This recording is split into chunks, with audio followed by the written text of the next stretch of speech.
Let's roll. This is Countercharge, your podcast for ranks, flanks, and kings of war.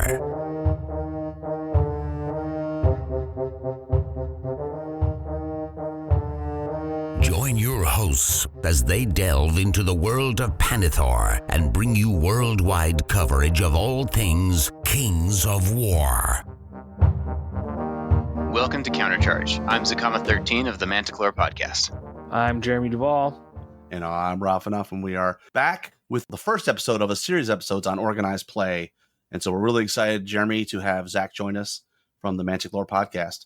Very cool. It's always a topic that we get a lot, right, Rob, of people wanting to kind of, how do you get involved in going to tournaments or in the competitive scene? And then once there, how to run a tournament, how to, what type of scoring system. So I think in this series, we're going to touch all the bases, which should be fun to talk about. I'm super excited.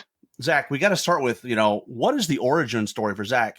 How did you get into tabletop wargaming, and tell us that circuitous route that brought you to Manta Games? Because what's interesting is when I first heard you guys, it really wasn't about the gaming stuff. It was more about the lore. Give us that sense of how you got into gaming and how you found yourself insane enough to put in the effort to make a podcast.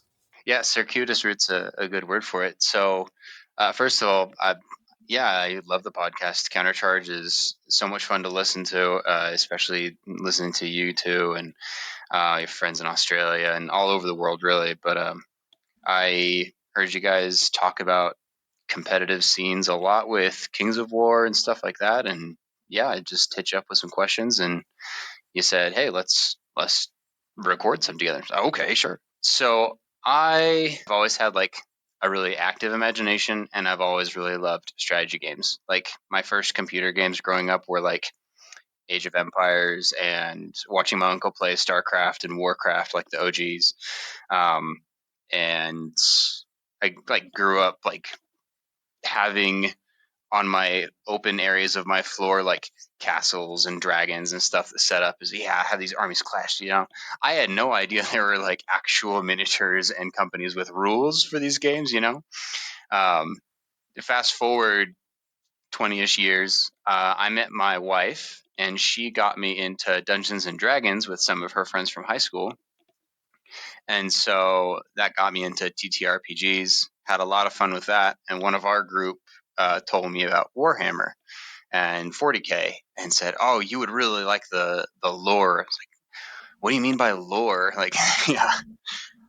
So that was a can of worms, and I loved most of it. I mean, it is a bit much sometimes, must be honest, but it was tons of fun. So that was Ash Walker. So he got me into 40K, and I was like, okay, this is really cool. I want to start playing this. And then I find out it's really expensive, this hobby and these minis and this company. and you started off with the Cadillac of all games, right? Yeah, 40K right. is the most expensive. Yeah. So I was a little disillusioned by that. And so I started looking at alternatives. And we get into this a little bit on our intro episode of the podcast. But I was looking at alternatives, looked on Amazon, of course, and found Plague. And I looked at it, I was like, that's not 40K. What is that? And I saw Mantic Games, checked them. I was like, okay, that's cool. Okay, got a free source book. Okay, let's look at that. Okay, this is a pretty cool lore. And I put it down, did some looking into other games, and then I didn't really find one that really clicked with me because I was really still looking through a 40K lens at things. Like, I want a lot of 40K, but not 40K, so I can actually, afford to play. But when I kind of shut that off, I was like, okay, let's give Warpath a real chance on its own. That's when it really came to life and really started ticking those boxes. Like, okay, so it's more cyberpunk. I like cyberpunk. Okay, so it's got this and that and the other thing. Okay, and I started getting introduced to the community. The community is super friendly. Okay, started hearing all these awesome stories about like the company is so nice. Like they're really good to their customers. It's a new company. Like they're not charging your arms and legs and whatnot. And so I got with Ash, and he and I had been talking Warhammer for a long time, but Warhammer lorecasts are kind of a dime a dozen at this point. but I couldn't find anything really satisfactory for Mantic at the time. So I was like, I think there's a niche we could fill here. Let me set up a podcast with you and let me tell you about it. He's like, okay, sure. And that's how it started.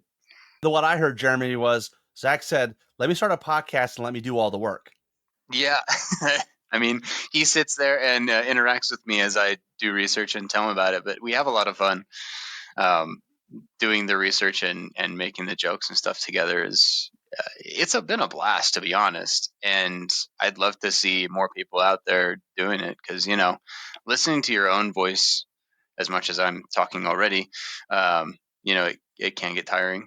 But, it is fun, and we enjoy contributing to the community in that way. And we hope we've made a positive impact and brought some people into that via the lore as we've been brought into it.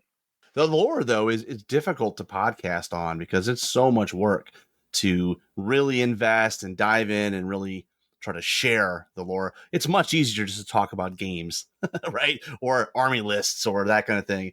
I know, speaking from ourselves, like when we do with the authors on, it's like those are sometimes the longest, most the most effort of any episodes are those lore master libraries. And it's just like, oh, so you guys doing it every episode, that's commendable. And to your point, hopefully people are listening. We need more people doing lore because I don't know about you, but lore for me drives the immersion, and it's the reason why I play the game. I mean, the cool people are also the reason, but right, the lore gives you the reason to play. Yeah, I wouldn't play the game if it didn't have lore. Then it's just chess at that point, right? Well, it's an untapped area, so we appreciate everything that you guys are doing. And in fact, let's give a shout out. So this is the Mantic Lore Podcast. It can be found everywhere. Link in the show notes. You guys are on Spotify, Apple, iTunes, pretty much everywhere, right?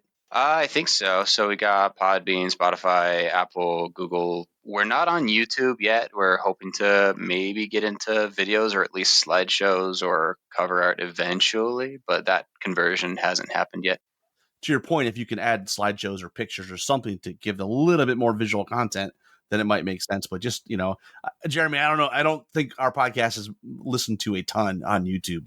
I've listened to podcasts, like if you don't have headphones or whatever, you want to put YouTube on a television, right, and use your nice TV speakers.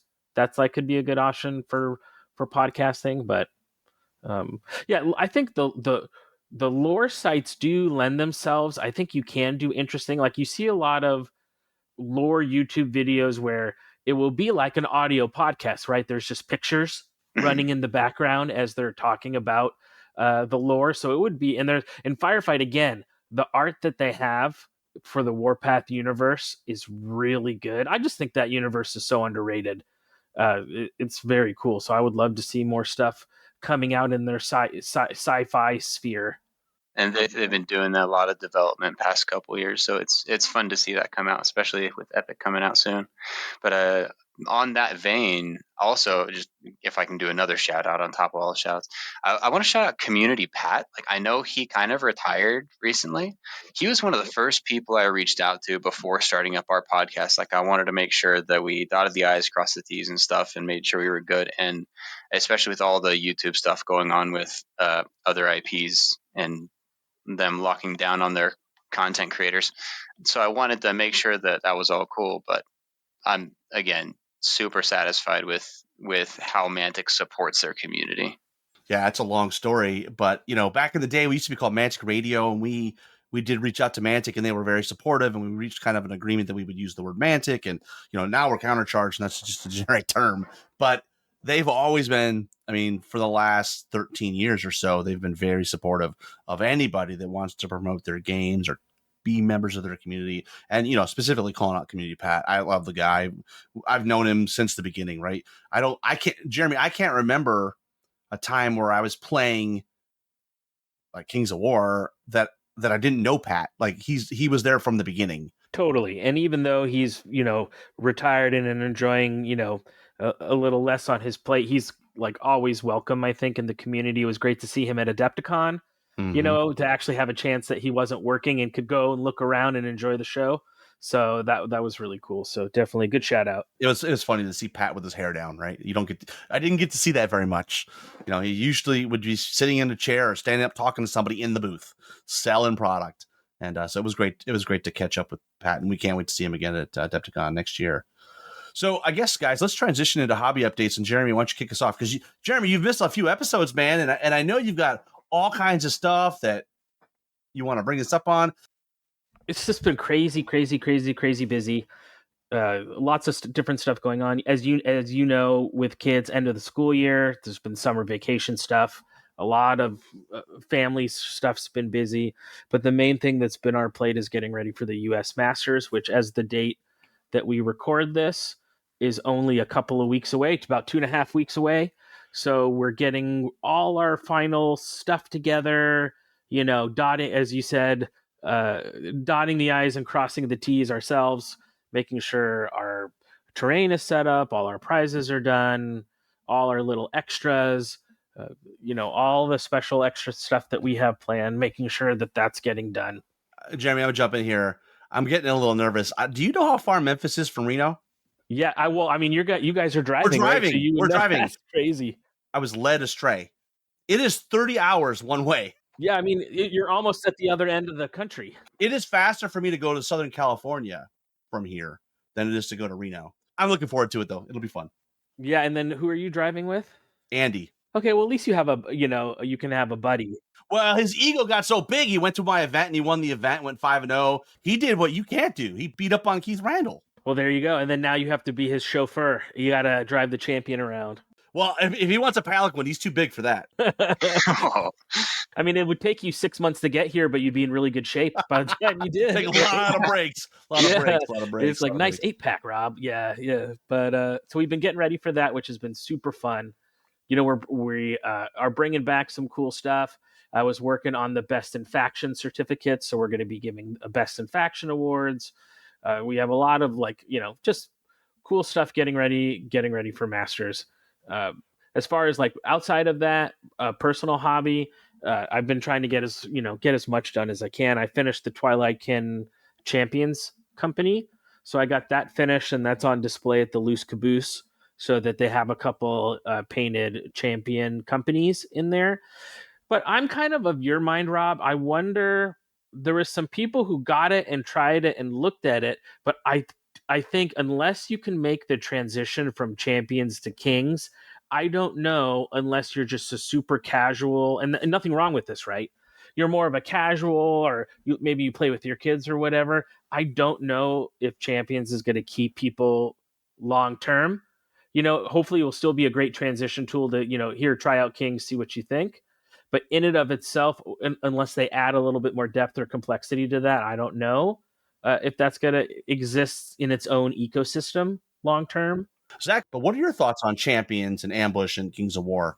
I think Champions is a really good looking gateway game, but I don't know that I would have bought into it if it had been out before I had already bought my Ambush stuff, because I really like the heroes. I really like the small units and stuff, but I personally do like that bigger army feel, and having it be set lists with the intentionally smaller units. I feel like that might be a bit of a chore to upscale even to Ambush.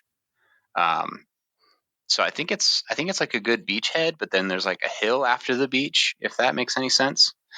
So I like Ambush as an entryway to Kings of War, because then you can get heroes and bigger units and stuff like that. But I'm still learning.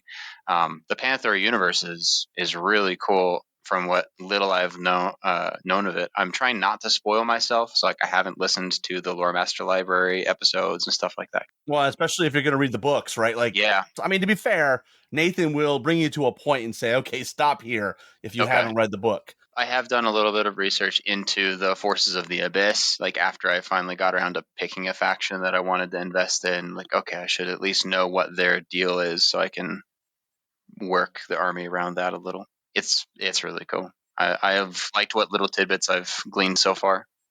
Well, let's talk hobby. You obviously must be busy painting away. I am trying to find time to paint.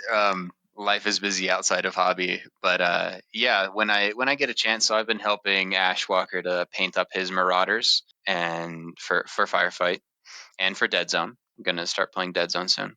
And then working on 750 points for Ambush Forces of the Abyss. Currently about to start working on the Berserkers. Really excited for those. They're a bit bigger than the Lower Abyssals and Flame Bearers. So new challenge. I'll be able to get some more details in maybe. So I've been looking forward to that. They're really cool. Let's jump in and talk about community updates, Jeremy. You mentioned Masters. I know there's a ton of stuff on the horizon. We have our matchup cast coming out on 7/14 on 24. So that's next Monday when we record this. So if this is already past that date, it's on our YouTube channel. So just go to Countercharge YouTube if you want to take a look at it. So we're getting that matchup cast ready to go. We're really excited. We have 29 paid and we are sold out registered for Best of the Rest. So that's pretty exciting that we'll probably be at that just around 30 number for Best of the Rest, which is not quite as much as they had in Northeast when they did Masters, but I think we're closing in on the second or third biggest Best of the Rest in that, 30 low 30s range. So we're pretty excited about that. Getting a lot of good feedback and people interested in that. Yeah. So that's just around the corner, Rob. Looking forward to seeing you. Looking forward to seeing everyone coming down. Going to be at the Atlantis Casino in Reno. They're really excited to have us. We had to get them to increase our hotel block for rooms twice. So that was really awesome. We're nice. looking forward to building a relationship with this venue. So in the future, as we continue to hold, grow the scene and hold bigger events, that we might, this might be the first time we have a Kings of War event at the Atlantis Casino, not the last time. So really excited for that. What about you, Rob? What's kind of up in your neck of the woods? Right now, I'm just sort of preparing for Masters, so I'm getting out all the podcast gear. Making sure I got new batteries, make sure everything's working. Sometimes we go 6 months between events. I think the last time we had all that stuff out was at Adepticon, which was March. So we're 4 months. And so just got I'd hate to drive 30 hours only to find my mics don't work or the mixer's dead. So we're going to set that up this weekend and give it a smoke test. But, pretty much that's been it, right? I think Kings of Memphis is done and dusted, and that was a lot of work. So take a little bit of a break from both, running events and from the hobby. But I'll get back to it. Zach, how about you? What's been going on in your area?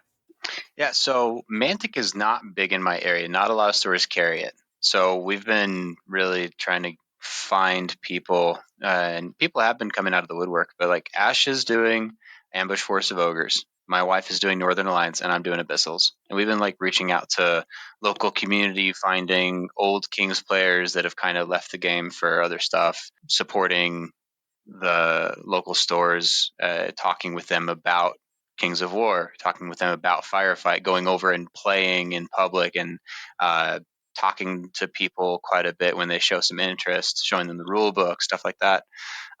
So we've made a few like Dead Zone and Kings of War connections, but they're still like half an hour to an hour away. So that can be a bit of a bummer sometimes, but looking to get some more games in. Looking to maybe start a slow grow league and demos as soon as we have good handles on the rules. And eventually I'd love to become a Pathfinder. That's for sure down the road. But where are you located here in the United States? Yeah, so we're in Utah. So we've got a small community north of us in Idaho and south of us in Arizona. And then there's Las Vegas with the LVO. And then Reno is like 8 hours away. It's very tempting. And then, of course, Colorado. So we have all these communities around us. Yeah. But they're all, it's not exactly day trip or anything like that. It's a real commitment to go to, Rexburg, Idaho to play in Ben Stouter's event, right? Yeah. Or, the California scene or the Arizona scene. So, or as you mentioned, the Colorado area. So, I mean, incidentally, Ben and I have been talking though, so we'll see what happens. The scene starts with you, Zach. So, exactly. You got broad shoulders and, actually, Jeremy, I believe Jonathan Walk had talked about who's part of Ben's scene in Rexburg, but I think he was working in Utah at one point or something. So there's probably people there as you bring it up and you share where you're from and what you're playing at the game store. I'm sure people are like, hey, I have an old Warhammer army, or I have an old, 40K army to get started. Yeah. And that's kind of what I plan on doing is eventually be like, okay, so these models would be good conversions for like these ones, counts as or WYSIWYG or whatever. But yeah, so Ben Sauter and I have been talking. I've got family in Arizona, so I go and visit there. I have some family in Colorado, so maybe I can get somebody over there. But I've been making lots of connections through Mantic. It's been awesome. I mean, you have Tyler and all the Colorado Springs guys Pass who zone. are, yeah. And I know that when Jeff Swan makes his full move to Denver, he's going to be getting into Firefight. So, Awesome. yeah, so I know he's already talked to Tyler about getting some armies together and going to play those guys. So, yeah, so it sounds like they're within you got some groups within your orbit, but Mhm. it's a lot different being able to drive 30 minutes. It's maybe like one solar system away. Yeah, or 9 hours, but yeah, definitely some options sort of in the your neck of the woods. Do you play at a local game store, Zach? Yeah. So Ash and I get together at a local game store called Blackfire Games for Firefight. They got some cool terrains and tables, and they're really friendly. And then we also record and play at another one called Dragon's Keep sometimes. So if you're in the area, if you're in Utah, like Orem, Provo, south of Salt Lake area, get on the Manticore Den Discord and hit us up. We would love to come hang out and play. Well, guys, with that, let's take a quick commercial break. On the other side, we'll come back and we will jump into our main topic, organized play. We'll be right back. What up, everybody? It is Coach from Family Gamer 777. You're listening to Countercharge Podcast. And we are back. So I think the first thing we should talk about, guys, is often when you're listening to people talking about who, and these are, not the dedicated few or the faithful, right? Gamers maybe who haven't played in a tournament, or they played in that one competitive event, or they have a friend who played in the one competitive event of who sort of have this idea, right, that tournaments are full of, the super sweats or the tryhards. And I've often felt like, and I don't know if it's the Kings of War rule system of being so elegant, or I think our competitive scene, is not completely free of that, but I think that is very much more the exception than the rule. And I think the more game systems that I play in modern tournaments, I think that maybe there is a lot more egalitarianness in tournaments, right, Rob? They're not just for the sweats or tryhards. Competitive events can be for everyone and people of all skill levels. Yeah, and we definitely focus on the total hobby, right? So that includes obviously the gaming piece, but the sportsmanship and the hobby elements, bringing a cool army with a background story and all that. And I think most events do support that, and I think that allows people to like, hey, I'm not good on I don't really care about the game as much as making this cool army. Well, then you can focus on that and try to win paint prizes and hobby awards. So I think it connects with people great. Jeremy, you said it 100 times, right? It's the Goldilocks thing, right? Like the size of our community is just such that we don't really have the scale. In the DNA of the Kings of War competitive system, it has very much that holdover from other games, right? Of having places on that tripod, right, to compete. You can go for battle, you can go for sportsmanship, you can go for paint. So there is room to try to get better in different areas. That maybe one area resonates with you more than another area. But I'm just curious, Zach, like thinking about wanting to get more into the competitive scene or like tournaments in general. Do you have in your mind, just from being in the ether of the gaming world, like a sense of what miniature gaming tournaments are like? Like, do you have like a vision in your mind on what that must be like to play in? Yeah, kind of. I have a bit of a vision. Things like, well, a lot of it comes from listening to you guys and hearing you talk about the different tournaments from around the U.S. and around the world. So that's given me a pretty good picture of what kinds of things to expect. I've done some like TCG tournaments, stuff like that, but I'm a very casual player. I don't like the high end, super intense competition. What I like about Mantic games is they're often really well balanced, it really turns me off of the game if there's like a really intense meta where if you don't play this deck or this list, you may as well not play, right? Or if you look at the lists and you can tell right off of the list, oh my, you're the scissors to my paper. Stuff like that really turns me off from games.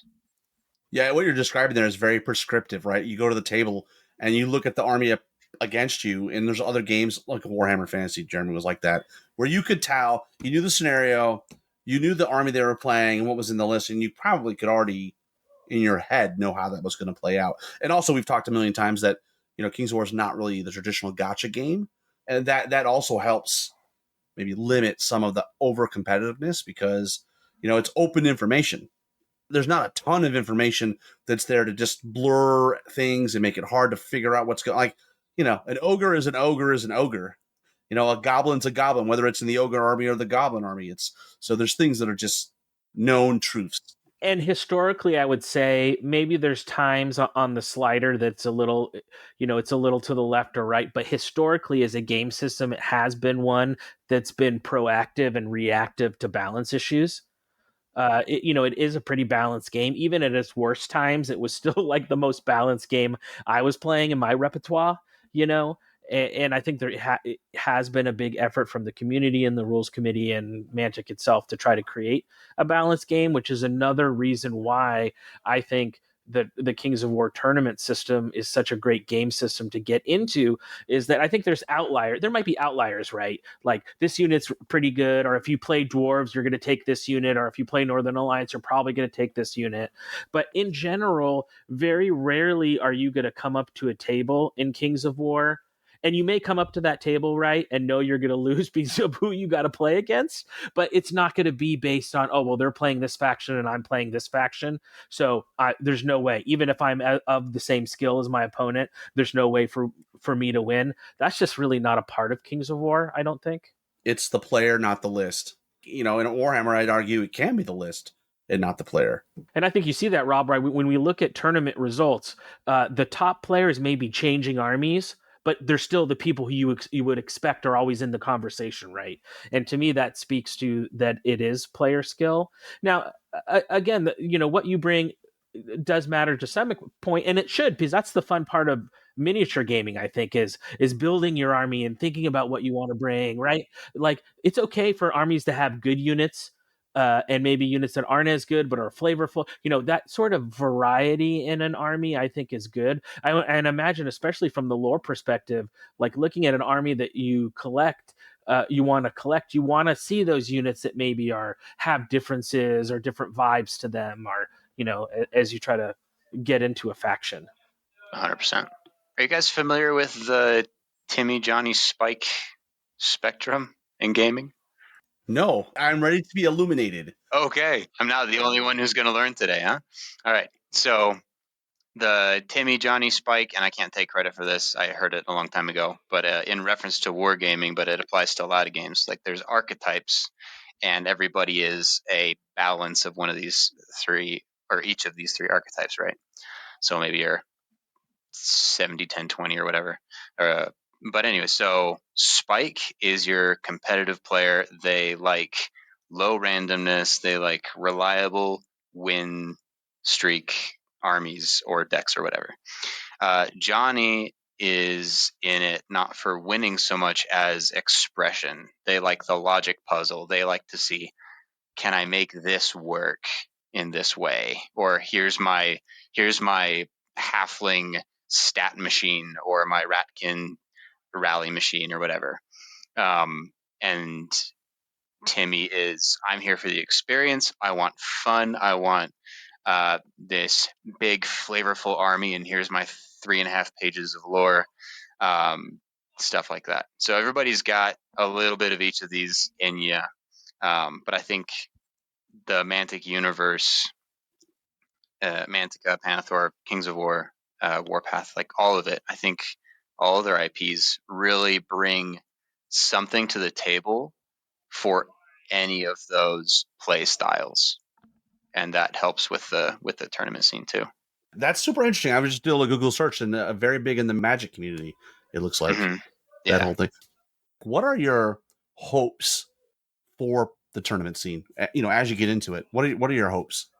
So my expectations are I'm not going to win a lot, but I am going to learn a lot, and I'm going to make some friends. That's like the main expectation, is go and have a good time with people that enjoy the same games as me and learn how things are actually done and played, and learn some strategies, get some firsthand experience, and get taught.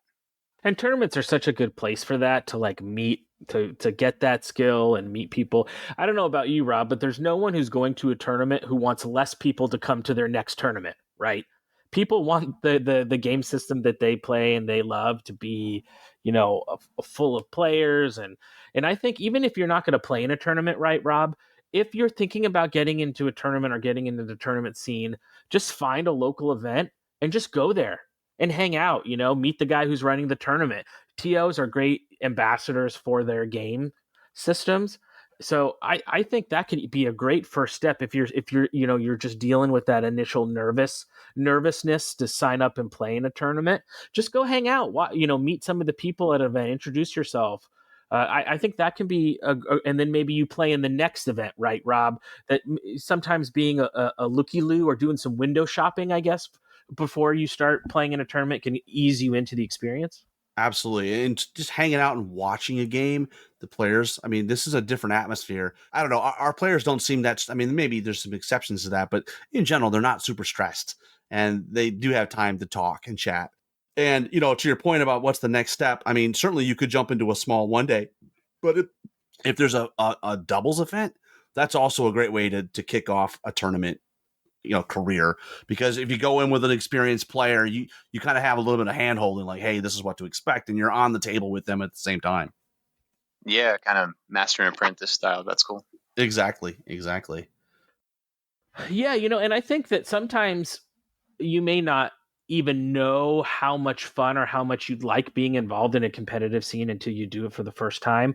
I was always more of like a lore guy, a kitchen table gamer. I didn't go to my first miniatures tournament until 2017, I think. So Kings of War was my first tournament system. I had played Warhammer in my garage and in my kitchen my whole life, but had never really gotten involved in the tournament scene. And I went there more of just like, not so much to play in the tournament, but I want to find local people near me who are playing Kings of War. Oh, hey, there's a tournament this weekend, so all the local people will be there. So I went just to meet people, and let alone did I know I would enjoy playing in the tournament itself. I was using it as just like a tool, a platform to meet local people in my area. So when I'm ever hearing people, if they're like, oh, should I go to this tournament or not go to it? It's always, I think you should try, right? Go try, give it a shot, for whatever you're looking for. I don't think you're going to know really it's hard to fully describe the experience, right, Rob, until you actually go and experience that tournament weekend yourself. It really is a special thing that sometimes you have to feel and exist and be in the energy of to fully find out if it's a right thing for you or not. Yeah. And I think back to Warhammer, I didn't get into the Warhammer tournament scene until much later. And I remember, a little bit like you, Zach, I was listening to podcasts that were, Warhammer based, whether it was Garage Hammer or Pod Hammer or the Point Hammer guys. And I just remember they were talking about events. And I remember that one guy's like, hey, I'm from Wisconsin, but I'm going to go to Brawler Bash in North Carolina. And we had just moved. I don't know if we just moved, but we certainly hadn't been in Memphis long. And to be fair, it's a 16-hour drive to where this event was. But I just was like, all right, it's time to just jump in, and you just drive. And I think by and large, gamers are just good people. And they were very welcoming, and they showed me, they sort of took me under their wing and showed me the ropes. And, the rest, as they say, is history. And then you get the bug. That's the only thing I got to warn you about, Zach. You'll get the bug and you're like, okay. So now it's like, well, how many events can I get to?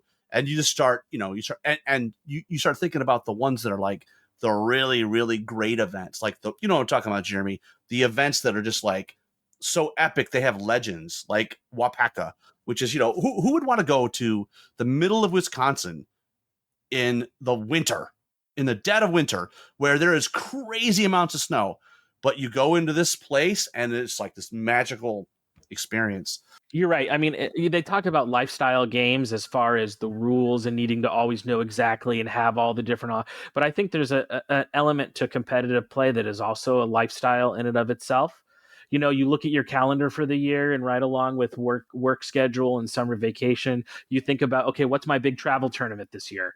What's like my medium travel tournament this year? You know, as you're thinking about your budget and how much time you can get away from your family and all those things, going to tournaments really does become a part of your yearly, you know, rhythm and flow of life. And especially within Kings of War, right, Rob, with the master system, which is another great tool for getting involved in local scene, you know, your local scene as a Kings of War player, you know, get in touch with your local masters representatives, as each year you're trying to score points, qualify for masters. So the tournament sort of, you know, adventure really does become a part of your month to month, day to day, year to year life. And you know, especially once you start building the relationships with all the people who you meet in these tournaments. And you never know how it's going to work out. So I was going to Wapaka one year. I'm flying out of Memphis, and some of you, I'm sure, Jeremy, you've met Chris Gibney maybe once or twice. You know, Chris, he's a local player. Never really knew him, but he played Warhammer. We're getting ready to board the airplane. He sees my army transport. He goes, "Where are you going?" And I explained, "I'm going to Wapaka." He's like, "Well, next year I'm going to go with you." Literally clockwork. Next year he went with me, and then that group became 6, 7, 8. You know, and there was a bunch of us that really built the scene just off on one interaction. You know, where he was going somewhere else, but he saw me, and you know, next thing you know, we've been friends for the last 15 years or whatever. So it's been crazy. It is. Like I remember Britton and I went to Alamo with another local guy from California for the first time, and we didn't know anyone out there, really, hardly anyone. And I remember meeting Rashad and Jeff and Mark Cox and Ryan and all. And next thing you know, these people become a part of your lives. And I think, you know, maybe not as a miniature competitive gamer, Zach, but I bet you can speak to this as a gamer, and you already have a little bit. It's surprising to me how many people who are so vital and important to me in my life I met through gaming. Gaming really has, you know, can bring people into your life that you would never have ever met outside of gaming, who become such key, integral threads in your life. Yeah, power hobby. I mean, power of shared interests, right? Having something to talk about and bond over, for sure. If you're into one thing, like if you're into hobby or into lore, find the event that caters to what you like. And also just as like a motivating factor, to me, that's another thing. If you're slow at hobby or you have a hard time focusing on hobby, signing up for an event can be a great motivating factor, right? Where it's like, this unit has been sitting on my desk forever, right? Whereas, I got a tournament in a month, I got to get this done. It can be a good way to each day to help you stay focused on projects. Definitely having a deadline helps. Like I said, I was talking with Ben Stoddard, and we were talking about soft plans to meet up and do some Kings of War ambush for the first time, show me the ropes in a casual setting. And so we had like a date range where it might be possible, and that really lit a fire under me to get painting. And it fell through, and that's fine. We will reschedule another time. But just having that motivation of having a goal, having a deadline, it was intense but fun, definitely. And I think it can be good too, Rob. I don't know what your thoughts on this. We've always talked about this, where if you're wanting to get into the Kings of War competitive scene, but maybe there isn't one in your area, what do you think about going and maybe meeting some people who are playing like adjacent games? Like go kind of get to know the Conquest guys, or get to know the Age of Sigmar guys, or go to a different game system tournament, not in the effort to poach them, but just getting to know people who then may be prospective opponents some way down the line. You know, ultimately the game systems come and go, but the players stay around. So go to the players wherever they are. And, you know, if you're a cool person and you mesh with them, well, then, yeah, you might end up playing their game, but there's a very good chance that they're going to be like, well, what do you play? What are you interested in?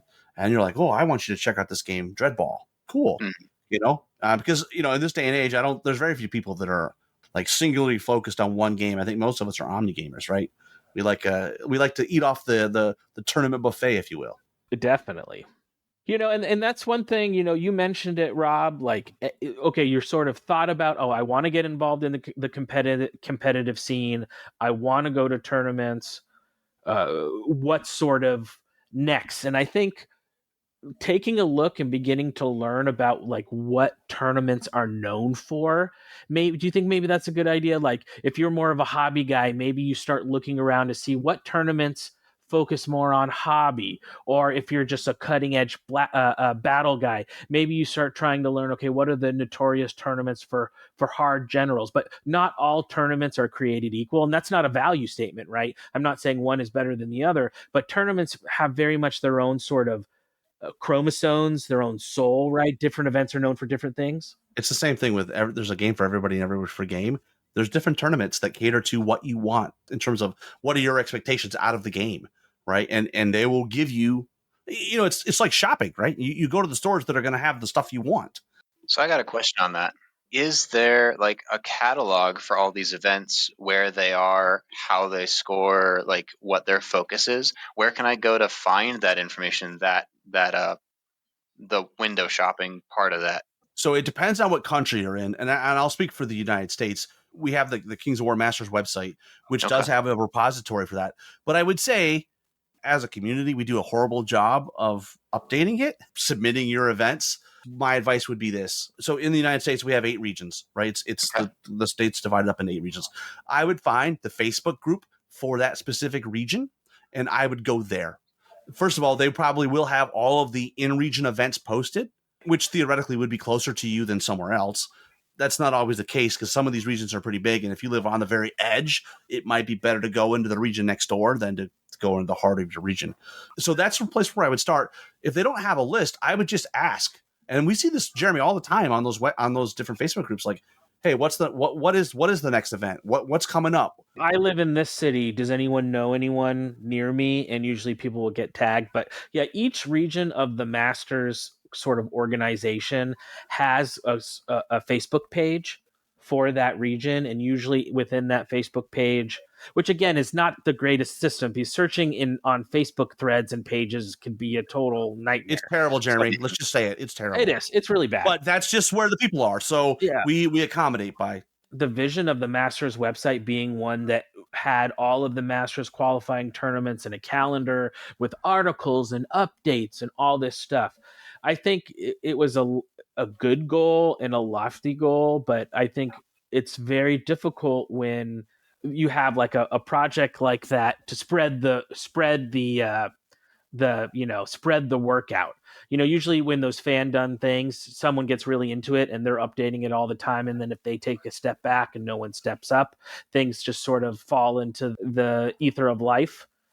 Find your local group, get into that Facebook page, or you can always go into Fanatics and say, hey, I live in this city, anyone playing Kings of War near me? Or I love hobby. What would be like what's a good hobby event to go to? Or, I'm interested in this or interested in that is probably the best. But I really feel like there's been at different times where we've had resources that were a little bit more curated, I guess.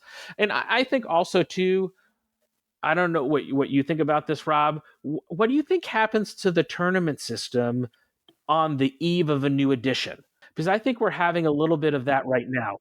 Yeah, it sort of stalls out. People are not scrambling to put in a bunch of events. Nobody thinks that 4th edition is going to come out next week.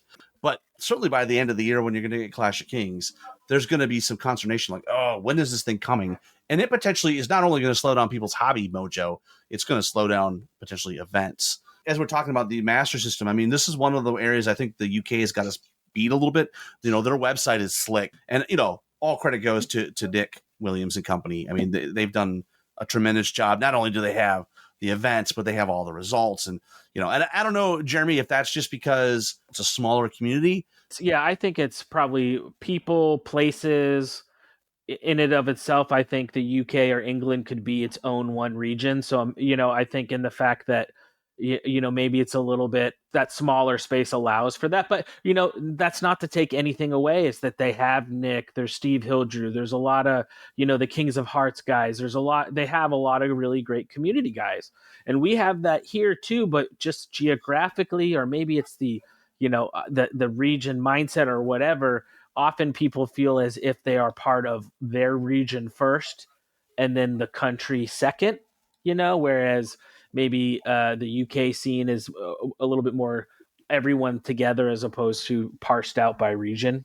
As we're talking about this is something that we collectively in the US need to maybe get our arms around, because at this point it's sort of community driven, and there's an expectation that if you're running an event that A, you'll want to promote the crap out of the event, but B, you'll know how to do it, where to do it, right? And I don't think that it's always a yes to all those answers.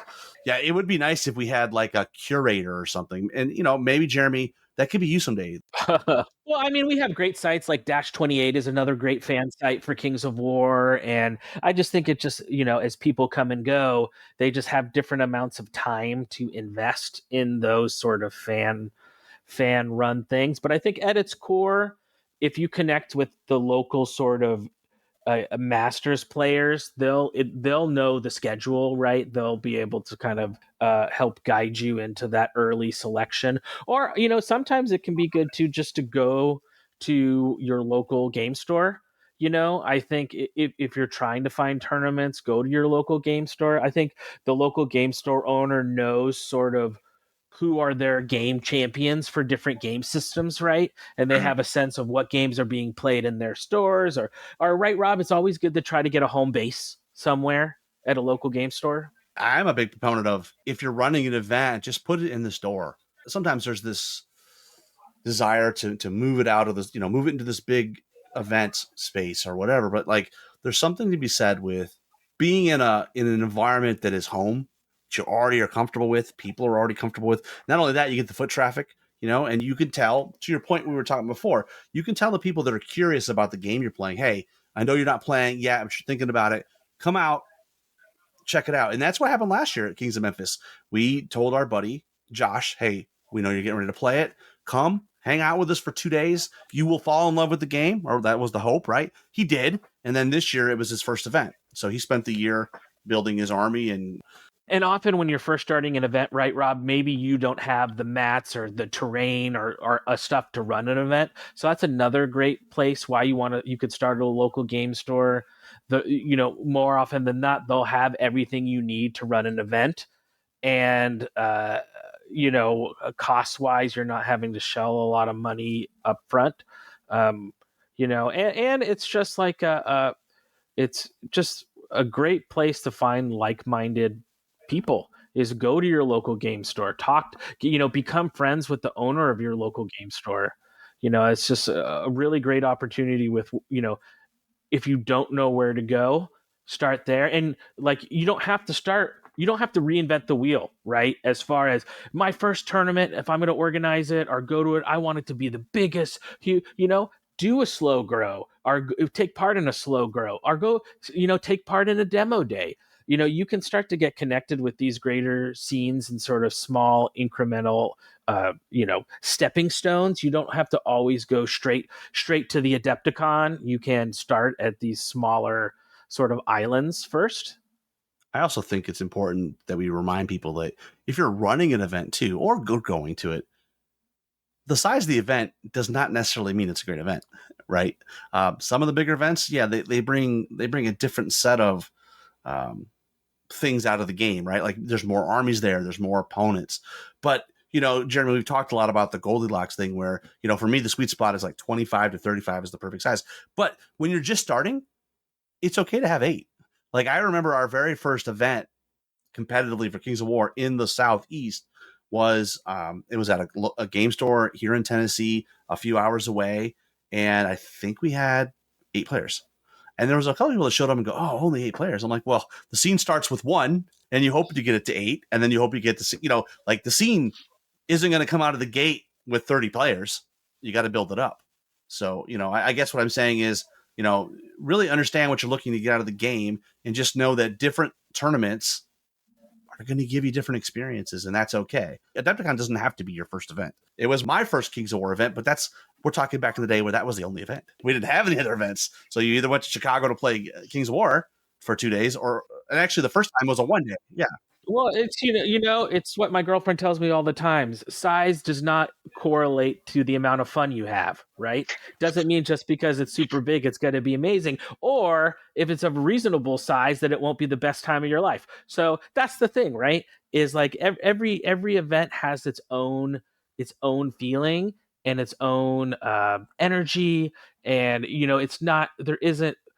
Just because it's a smaller event, are some of the best tournaments or the most fun I've had are in those 15, 18, 22, those smaller amounts. So don't just because it's smaller feel like you won't get a good experience out of it. Well said. Well, and I just keep coming back to it, Rob. People in tournaments want you to want to play their game. People want you to want to come play with them. So if you're shy or nervous about, because I think that can be hard. I think a lot of us gamers have little elements of maybe being socially awkward or having been picked on at certain times or whatever, right? Use that to help your confidence in that when you go to a tournament, people want you to like their game. So, they want you there more sometimes than you even want to be there. So help that be a little courage juice in the Sunday, to get you into the door at a tournament, is that they want you there. So use that as a way to get excited about it. Well, this might be a good opportunity, Zach. I'm sure you've got some questions. If you want to hit us with some questions, we can start taking it. Because that's the one thing that, Jeremy, I think we struggle with is that I've been playing Kings of War since 2010. So that's 15 years. I take a lot of stuff for granted. Whether it's the acronyms or the shorthand, or you hear things like Alpha Strike and Thick Chaff. I don't think second about it, right? It's natural to me. But I'm sure there's things about the tournament scene that would confuse new players. And Zach, you're the perfect guinea pig here to share with us. I have some questions. Yeah, I got a lot of questions. So there are a few things that I can get from context from your guys' conversations, like the Thick Chaff, like the Alpha Strike and things like that. But I hear terms like Blackjack and Northern Kings and Swiss, and I don't really know what those mean as a brand new player. Can you break down those like scoring systems? Jeremy, maybe I'll take the easy ones, Jeremy, and I'll leave the hard ones for you. Right out of the book, Kings of War is a win-loss-draw system. Mm-hmm. But here's the thing. That's a terrible way to do a tournament, because if I win by one objective marker, that's a close win. If I win by 4 objective markers, that's a different animal. But yet in that scoring system, it's all going to count the same. Yeah. And so it doesn't reflect the actual game on the table. Doesn't reflect your dominance. Correct. Yeah, I would even go deeper into the basic formula. Is that in Kings of War you play scenarios, right? Each scenario has a different objective that you're trying to achieve throughout the game, right? And if at the end you achieve that objective, you score more points than your opponent, you're sitting on more tokens, you're holding more tokens, you win the game, right? Or sometimes you may lose, or sometimes you may draw. In a tournament, you're playing a certain amount of games, right? Usually 5 games over 2 days. And there needs to be a way to score your game so that over that 5-game window, they have an idea of how well did you do in your games. More so than I won 3 of my games and I lost 2 of my games. So really, scoring system is looking at what type of score, numerical value or whatever, are you going to achieve at the end of the game, whether you won, you drew, or you lost.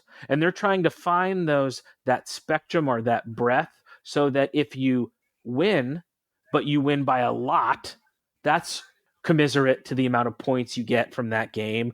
Or let's say you win, but you barely win. That should also be evident in the amount of points that you're getting, so that these different systems look at different ways to reward your gameplay experience, so that at the end of the tournament, you can look at your 5, 4, 6, or however many games you played and come up with a score that somehow speaks to how well did you do during those 2 days of the tournament within the games that you played. Yeah, that makes sense. Blackjack is a system that very much focuses on, like what Rob is saying, how much did you win by? How little did you win by? It's giving you bonus points for how well you did in the objective. It's looking at how much of your art, did you kill or whatever. And then there's other systems which just give you, hey, did you win? Did you lose? Did you draw? And how much of your opponent's army did you kill? It's not looking at, well, you won, but you only had one more objective token than me. You had 3 tokens and I had 2 tokens. Some systems take points away from you, like there's a finite amount of points. Like in blackjack, there's 21 points to be scored, and those 21 points are divided between both players. So the more I win, the more points I get, the less points you get. Whereas Northern Kings, it's all additive. You don't lose any points. You're just not getting as many points as, let's say, someone who beat you, right? So maybe they'll get, and I'm throwing these numbers out as just an example, maybe they get 12 points, you get 7 points, as opposed to them getting both of you starting at 5 points, you go up to 8 points, or they go up to 8 points and you go down to 2 points. That 3-point difference, you are giving your points to them based on how they did in the game in beating you.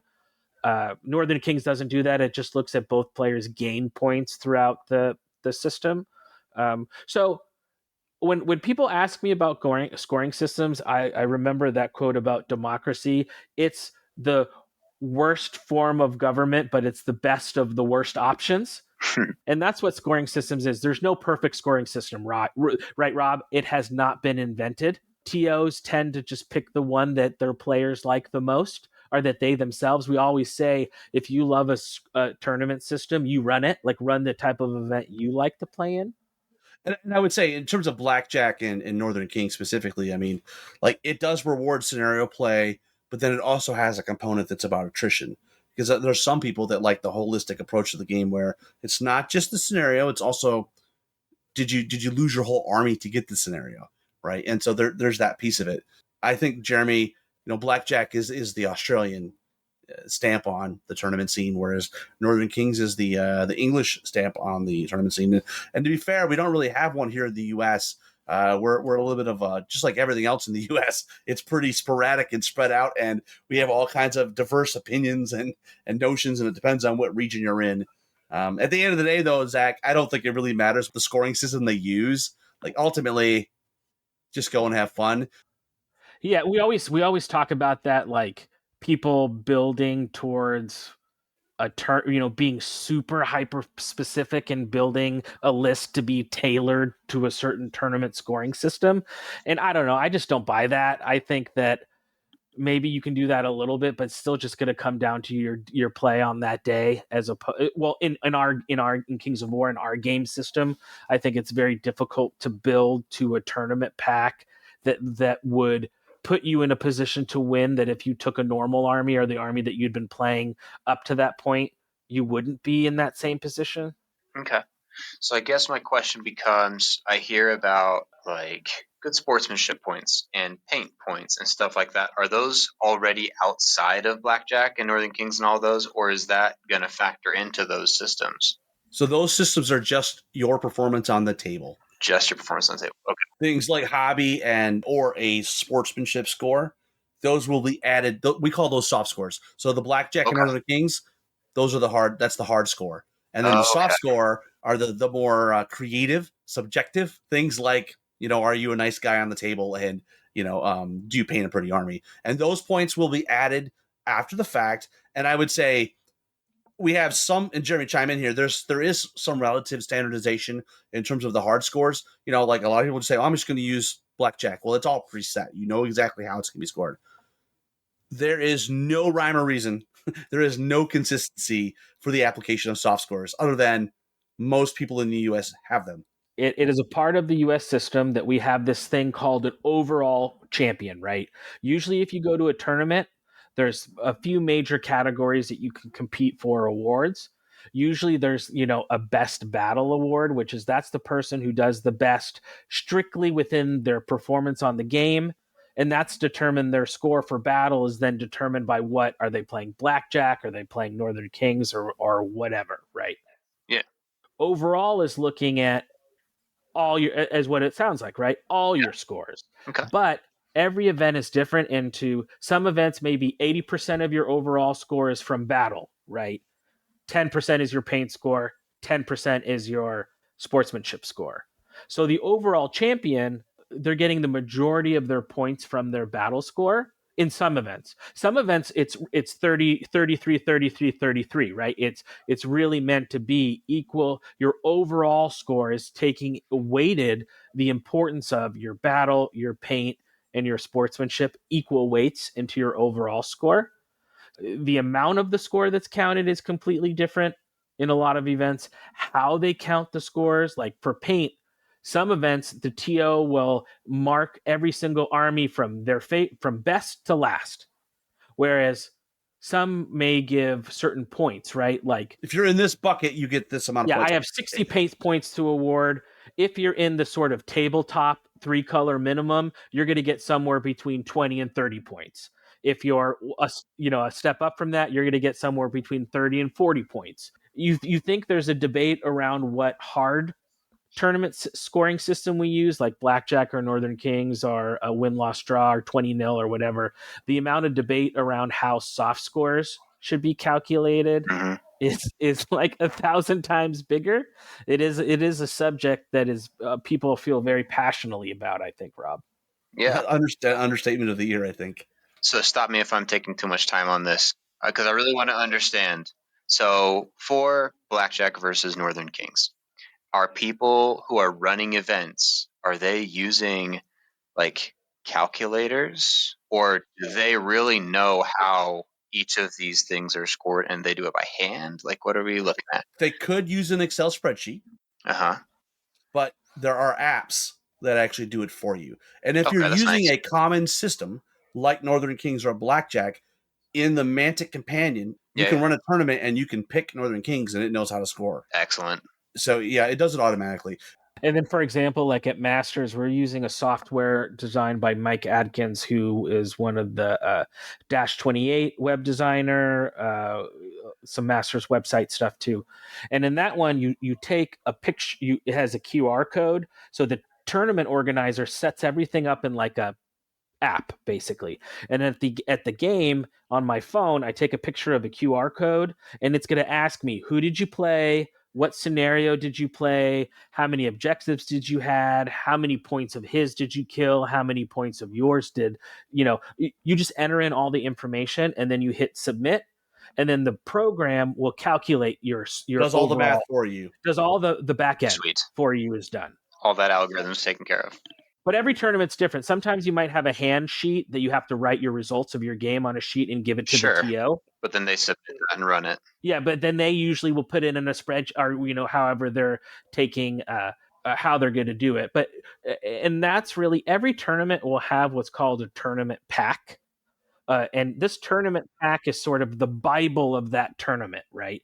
And especially for new players, Rob, read what the pack says, because the pack is going to tell you when and where the tournament is, what time does it start, what are the expectations, what are the rules, what rules are being used, what rules are not being used. Are lists due? Do you have to turn in your army list ahead of time? Do your models need to be painted?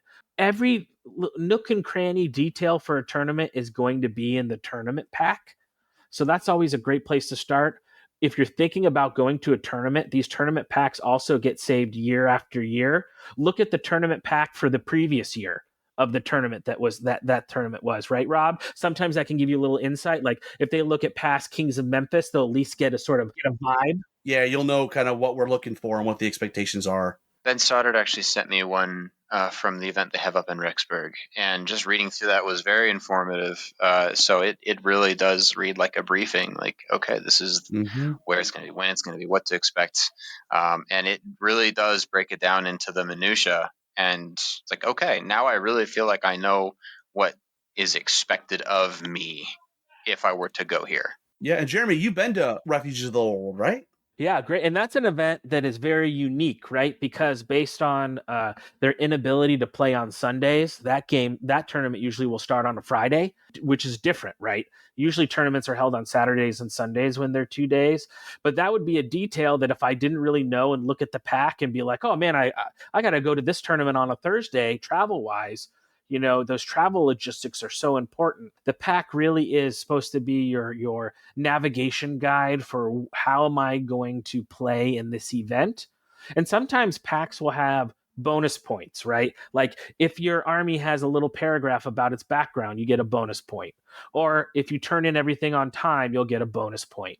So, and these events often come down to really close margins. So it's always a good idea to just, for many reasons, Rob, read through the pack. And I'll speak for myself.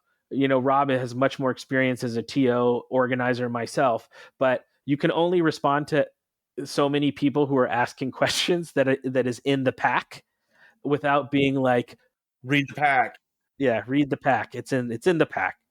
Now, to be fair, there are some TOs in the US that are the bane of my existence because they are always late with their pack. So that's a different animal. But if the pack's out, you should be able to read it. It should give you every detail you need to know about what to expect from the event and what the event expects from you. When you're asking for the pack, or I remember the first time before I went to Lone Wolf, I sent Mark Cox an email, and this was before I knew him. And I was like, hey, I'm thinking of coming out for a Kings of War tournament. I see that yours has a lot of people signed up for it. I've never been to a tournament before. Do you think this is a good environment for me to come the first time? Or if I do, like, what are some local food? Often TOs are a good resource as well. If you're thinking about going to a tournament and you're looking at the pack of a tournament, just shoot the TO who's running it an email. Just ask them about their event. Like, what makes their event unique? Or, why do they like to run it? Or, what's special about it? And they'll let you know. Yeah, and if you're in the US, there's a recurring event. There's a reasonable chance we've had them on in the last 10 years, right? At some point, we probably had them on, and you can listen. There's media outlets where you can, like a YouTube channel or a podcast, where you might be able to catch somebody chatting with the TO, and they can kind of talk about, what's the inspiration for the event and what's their goal, what are they shooting for. You've talked a bit about it, and I understand, like, in broad terms what a master's scene is, right? And you've talked about how to connect with it and finding things. And what does the path to the peak look like for someone like me who hasn't played a game yet? Well, let's just talk about the competitive scene in general. Around the country in the US, there are many people that are going to run 1 day or 2 day events that are, air quote, competitive, right? We're keeping score, right? If they're not narrative, we're not just telling a story, but we're going to pick a winner and loser. So that all around the country, there's tons of those people that run events, and we go and we play at them. Within that group, there's a subset which is sort of formed. We call it organized play, and what I mean by that is it is for lack of a better term, it's a league, right? It's an official chartered group that has thought things through and thought about how do we pick the best person in the country, for example. And so, speaking for the Masters, we actually started Kings of War. 2017, I think, was the first one, Jeremy, here in Nashville. But we actually picked up the Masters program from Warhammer. So basically, Warhammer had a few, like 3 or 4, and then it died, right, in the Sundering in 2015, and then we just picked it up the next year. So, to that end, let's just talk about the U.S. Masters. And I should say, different countries have their own setups, and they're different. So maybe at some point, Jeremy, we need to get the committee from the UK to come on and talk about their Masters. And obviously, Matt would probably be someone that could probably speak to the Masters in Australia. But for the U.S., we're a big country. And so what they've decided, this actually was not created for Kings of War, it was created under Warhammer, but they looked at the regions, and during Warhammer, they said, okay, well, here's the pockets of where people are playing the game. And they divided the country up into, I believe, 6 regions originally. Now that subsequently has been moved to 8, right? So now we have 8 regions, 8. It just turns out that 8 regions of 8 players makes a 64-person event, which is just a good number for a tournament. Yeah, easy bracket. Exactly. So in the case of the United States, we have the Midwest, we have the Northeast, we have the Mid-Atlantic, we have the Southeast, we have the Mountain, the South, the Pacific Northwest, the West. I think, Jeremy, and we're in a bit of a crossroads because after this year's Masters at the end of the month, we will have fulfilled the promise that every region got to host at least once. And so I think there's probably going to be some discussion of, do we take it to a different website? Do we want to reorganize things in terms of how we communicate the Masters to the wider audience? But right, we talked about before, if you want to know what's going on in your region, go find the Facebook page. But you could also just email the regional rep for your region. Like in the Southeast, that is Keith Randall. In the West Coast, it is me. So hopefully that makes sense. The country's broken up into 8 regions, and there's ways to find out what region you live in based on the map. Talks about the qualifying process, who's the rep. But the next important thing to consider is your path depends on which region you're in. So each region is like a state in the United States in the sense that they're autonomous. They decide how they're going to pick their 8 players. Like a conference. Yes, there could be geographic requirements. Some regions say you can't play on our team if you don't live in the region.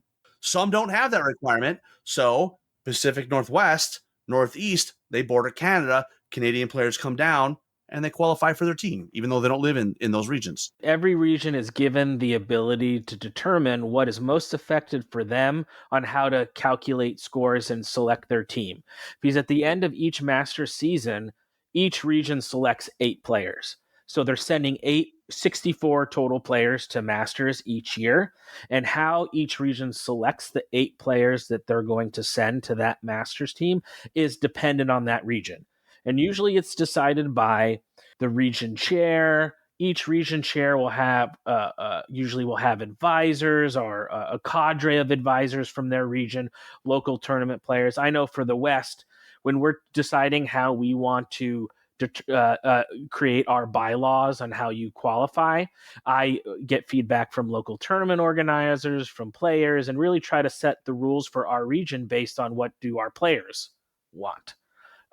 So that throughout the year, depending on what events you're going to, you're scoring a score. And I say air quotes because the score from region to region is different. But essentially, at any given moment, you can look at in the West region, what's the standings? Or in the South region, what's the current standings after X event or Y event? They may calculate their scores differently, but the point is at any given moment, okay, right now I'm in 4th place in my region. So if everything stopped today, I would qualify to go to Masters, you can kind of get a sense of knowing where you're at in that qualifying process. Like we talked about, the region's autonomous in the sense that they decide how they want to select their players. They also decide when they're going to cut off year to year. In addition, we talked about there's events all over the country. Not every event is a Masters qualifier. The Masters folks for each region, the rep and the advisors, are going to basically build a Masters schedule out of the events that are available. Typically, you're not going to have more than one event be a Masters qualifier in a single month in a region. Just as a general rule, you're probably not going to have more than 12 events be qualifiers, but there may be way more than 12 events in your region. Hopefully that makes sense. Yeah, I think it does. I think that clears up a lot of the questions about like certain score regionals. Do you like need an invitation, stuff like that I was wondering about. So I really need wherever I am, in the general eye. In the country, I need to look at my region and look at what their requirements are to qualify. Correct me if I'm wrong, Utah is in the Mountain, I think. Okay, so that is Adam Ballard. Oh, really? Cool. Yeah, so that's the Omaha guys. So Adam Ballard, Travis Tim. That's like a really they're a big the big part of the mountain scene. Yeah, like for example, for us, we end our season after Lone Wolf, which is a big Texas tournament in April. So basically, for Masters that we are having here at the end of the month, our season was from April to April, and it ended this last April. So we're now technically in a season for 2026, but basically we knew who we were going to send to Masters at the end of April, beginning of May. Oh, okay. And then we have each region will have a process. Like, let's say you qualify, maybe someone who qualifies in their top 8 can't go. They'll usually just start going down the list, right? Sure. like, Number 9, next person yes. up. Oh, do you want to go? Oh, you can't go number 10. And then we have a mercenary system. Let's say you get down to 7 players and you need one more player to fill out your roster, but no one within your region can go. We then will you can draft players from other regions to be part of your team. We have to do that less and less as the years go by. Because regions have enough players, but there is a process set so that, like in the West region, if we only had 6 players, we don't have to go to Masters and compete with only 6. Yeah. We'll get to sort of honorary West members. They just may be from different, states, not in our region per se, but they're going to throw their lot in with us, help us out, and be part of our team, and then get a chance to go to Masters themselves. And the way that process works is if you didn't make your team in your region, you then inform your region rep that I would like to be in the process for being a merc. A list is made, and then there's almost like a drafting process where they pick mercs to fill the spots. But as Jeremy said, that's becoming less and less and less. And the flip side, this is the important piece. Probably the New York Masters was the first time we did this. We added the best of the rest. So if you don't make the Masters, you can still go to the event and play in the side event that is not an invitational. Anybody can play in the best of the rest. That's really nice. I love that. So it's nice because, like, let's say you make the team, Zach, and you're playing in the 64, Masters event, but then maybe Ash is like, well, I still want to go and go with you. Well, there's something for them to do as well. And they'll just play in the best of the rest. Yeah, so Masters has really become the Masters weekend, right? That has invitational, the Masters tournament, and then the NIT, the not invited tournament, in best of the rest, so that no matter if you qualify or don't qualify, you can go to Masters and take part in being in a weekend with the best players in the country. So you can still go and be part of that experience. And going back to the whole notion of like organized play, right?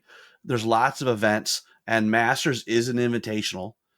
But if you want that experience, but you maybe don't want to, because, the Masters, they travel, a lot. You got to go to a lot of events to get your score up. And it depends on the region, how it's scored. Like in the Southeast, they basically take your top 3 finishes from Masters qualifiers.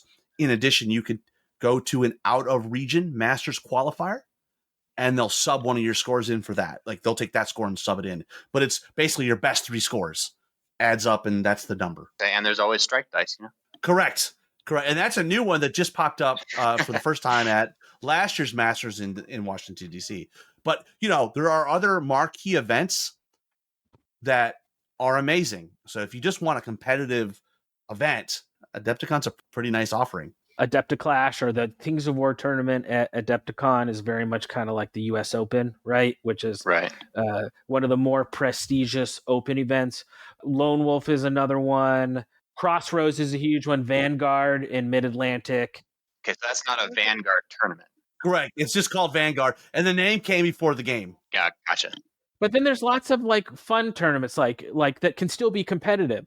Rob's is music themed. Another one that we really love is the Riddle of Steel, which is a Conan themed tournament that we have at Scott Holcomb's house in Orange County, California. That's an incredibly competitive event, but it also has like a bunch of, it's held at someone's house.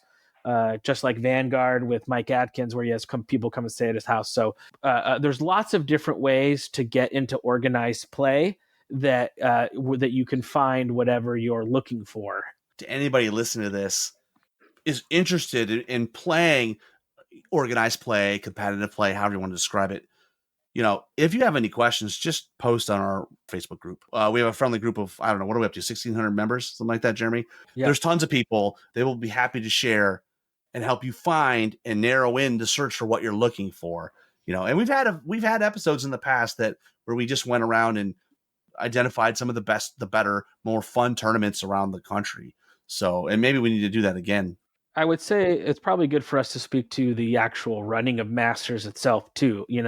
There's individuality in how people qualify for Masters with some basic rules that are shared by everyone. And when you host the Masters, if you're the hosting region, you also have a lot of freedom in how you're going to run the tournament. Granted, there's still criteria that is consistent, whether Masters is being held in the West or Masters is being held in the Southeast. There's elements that are always going to be the same. Some elements that the Masters ruling body, all the chairs vote on what they want to have in the tournament.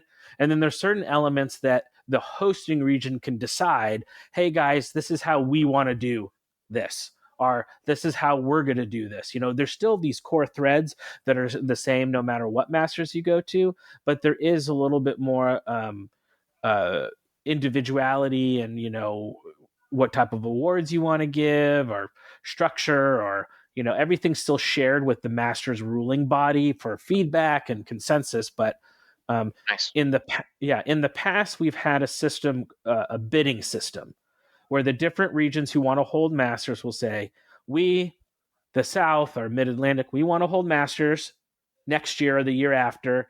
Here is our quote bid, kind of like you want to host the Olympics. Yeah, that's what I was thinking. A process very similar to that, being like, okay, if we were to hold Masters, this is where we would hold it. These are the benefits. This is the hotel. This is the venue. This is what we think it would cost. These are the reasons why we want to have it here. And I think that, and then the Masters committee then would vote on where did they want to hold it, which of those bids. And maybe we did touch on that too, right? So we've talked about how the regions are set up. You have a regional chair, you have advisors. Each of the 8 regions have a chairman, which is part of the Masters committee, and they vote. Democratic. Okay. We vote. Now the problem, if you haven't figured it out, is there's only 8 regions. So what do you do if you have a tie? Well, then there's a U.S. Masters committee chairman who's not a regional rep. They break ties, and in the last couple of years, there have been no ties to break. And sort of the, I would say, like kind of spiritual goal of that bidding system is that it would go around, right? That we wouldn't have the same region hosting every year, that Masters would move around, and that part of the Masters experience is that sort of travel element. And in moving Masters around, it encourages that, and it allows each region to sort of, just like how cities, when they host the Olympics, right? They show off their stuff.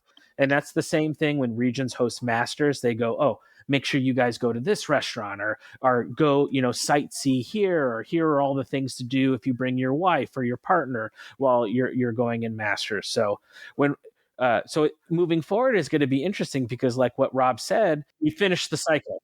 After this year, all 8 regions have hosted.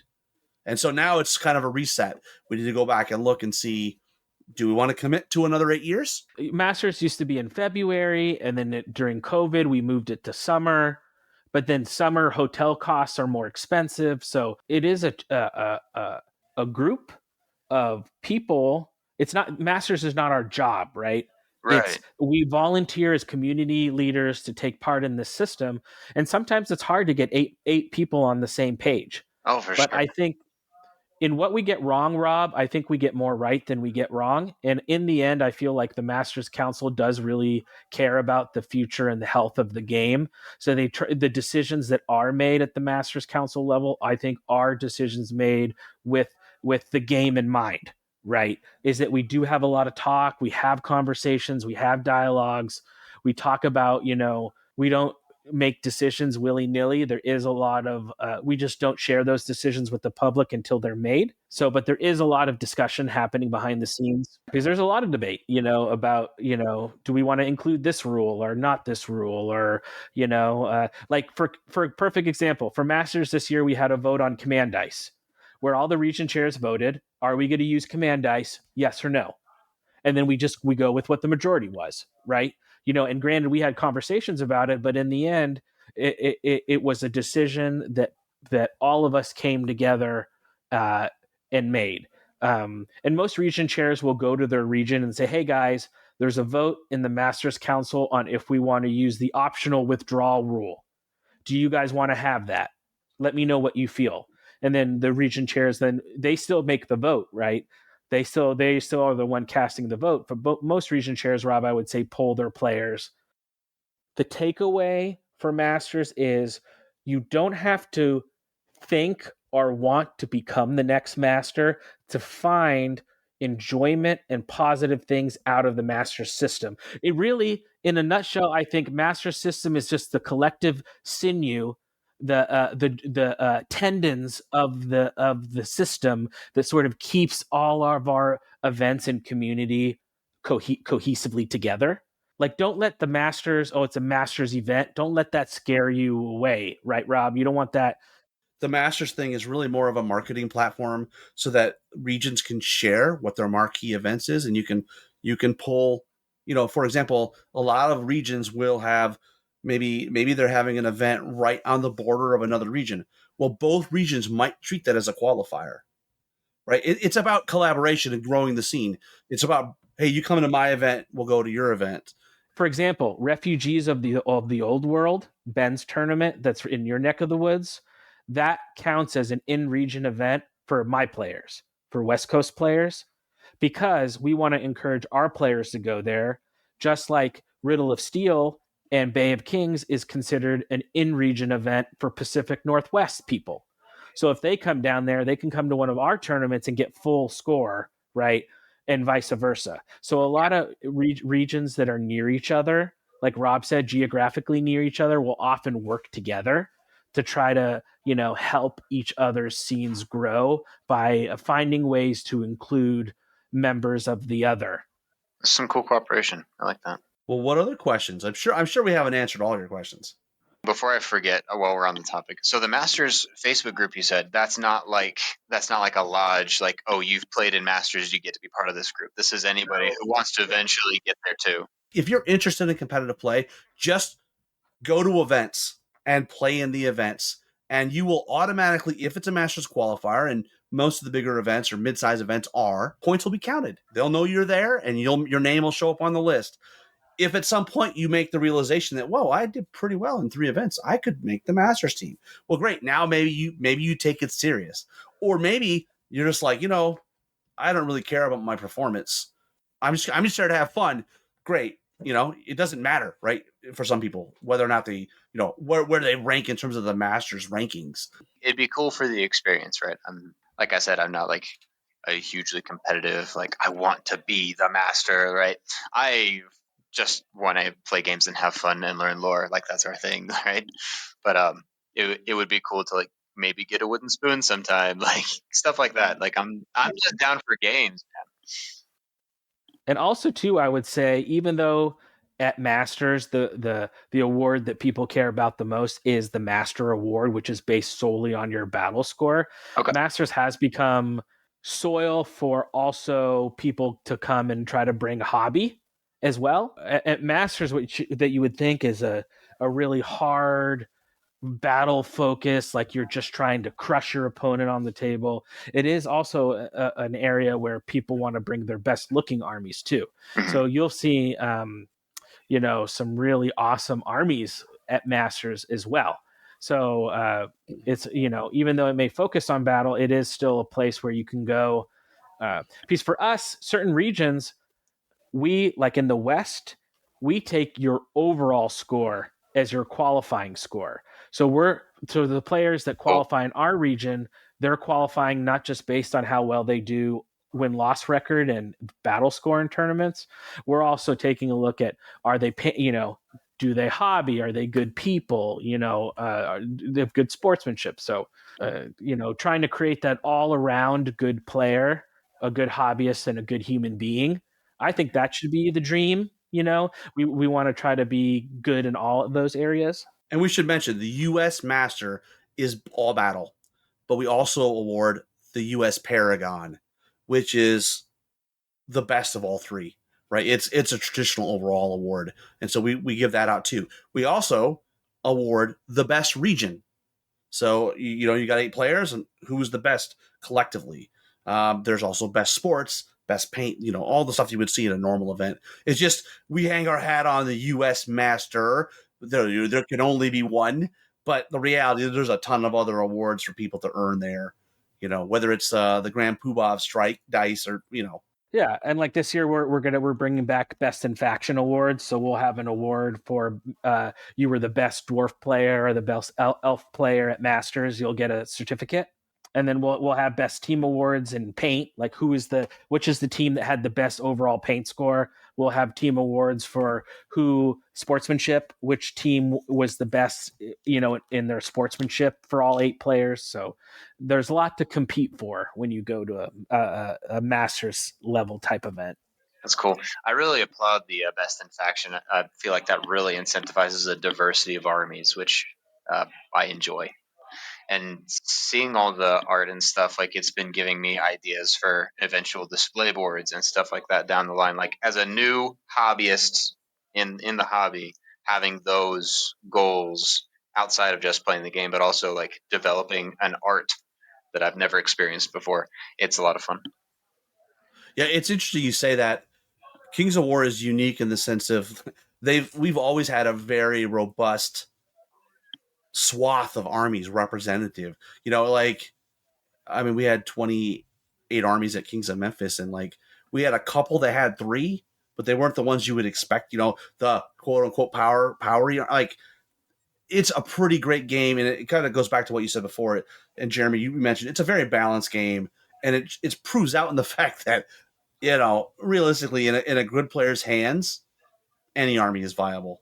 At Masters, we have 21 different armies represented in the 64 lists. So when you think about, we have 21 different factions, and the faction that is being used the most has 7. So, one faction has 7, one has 6, one has 5, and then it's all 4s and 3s and 2s.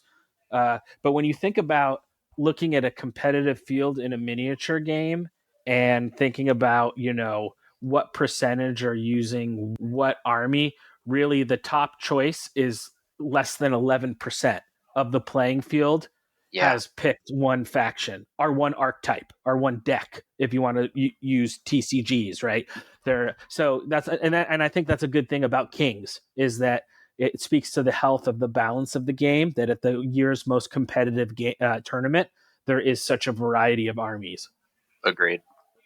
So tell me something about prepping for a tournament beyond, we talked about studying the packs, right? I've heard a lot about UB, although I haven't used it, but I've heard a lot of people using it for practice when it's hard to get in-person games in. Running your armies, things like that. What other things do you take into consideration as you prep for a tournament? Well, I would say the first thing you've got to decide is what do you want to play, right? And that might be regardless of the event you're going to. You just might like the Ogre Army. You might just like Order of the Green Lady, and you're going to take that regardless of the player pack or how it's scored. So for me personally, the first thing I'm going to decide is what am I in the mood to play. And, maybe we could use Adepticon, because that was a relatively recent thing that both Jeremy and I went to. I was loaning out my ogres. I was really bored with salamanders. I hadn't played goblins in a long time. Well, there you go. We're going to play goblins. And, if you're going to an event, it is super helpful to get some games in. You know what I mean? And so the first thing, once you decide on what army you're going to play, go look at the pack and find out how many points they're playing. And if there's anything, like if painting's required, well, then maybe you ought to pick an army that you've already got painted, right? Or, Jeremy, it's fine, because Jeremy will just pick an army he wants to play, because he knows that if he doesn't get it painted, he'll just ask Felix for an army, right, Jeremy? Well, that is also true. Often when you're traveling to a tournament, borrowing an army is always an option too. But that I think that conversation with yourself happens in that, okay, based on where it is, what do I want to play? Am I driving? Am I flying? Is that going to affect what choice you make? Like if you're flying to an event, maybe you don't take your army that's like has custom flying dragons or whatever, or so understanding where it is and how you're going to get there also can lead into what army you pick, what army you're going to bring based on is it painted, is it not painted, etc.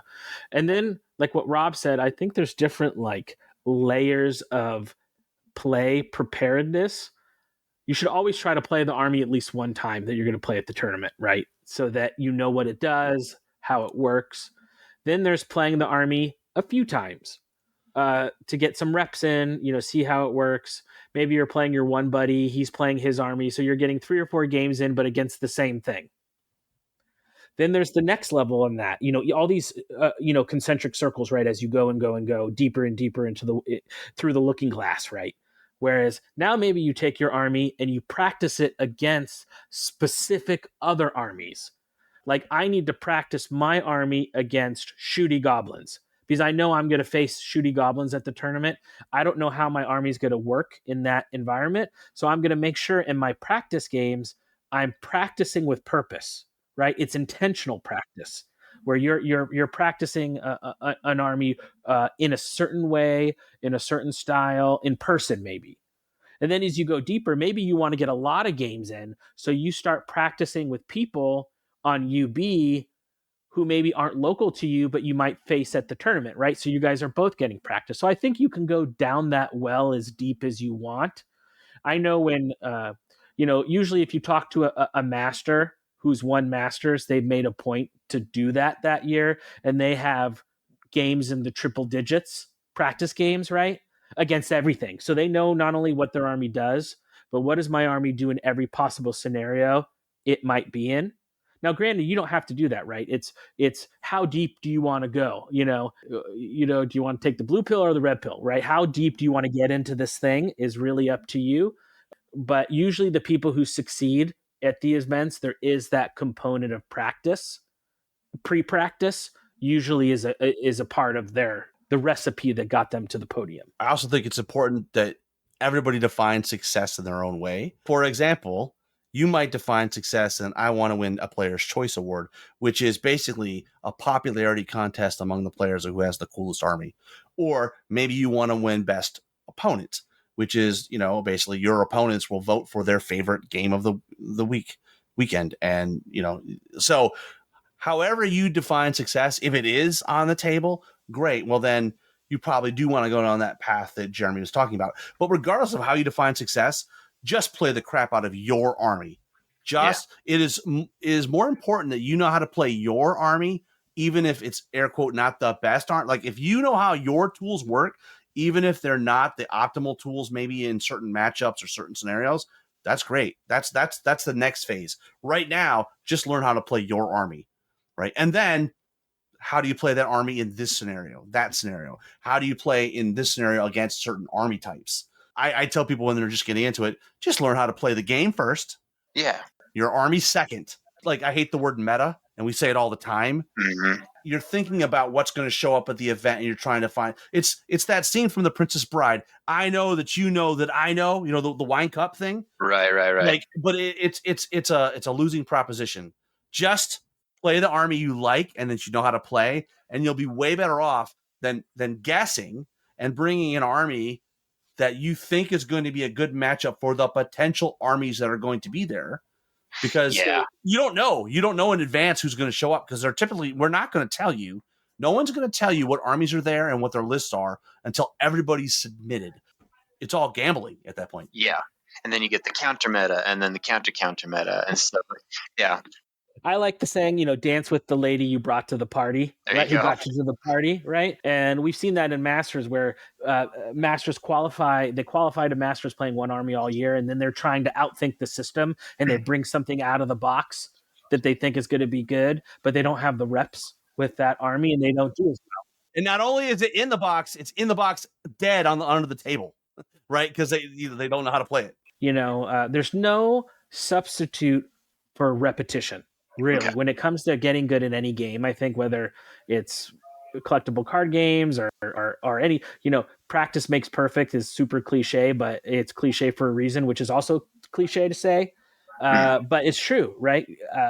The more practiced you are in something, I think the less active thinking you have to do, and the more you can allow your subconscious to take over, and your instincts, your instincts are more refined based on repetition. So those are all things to do when you found the tournament, right?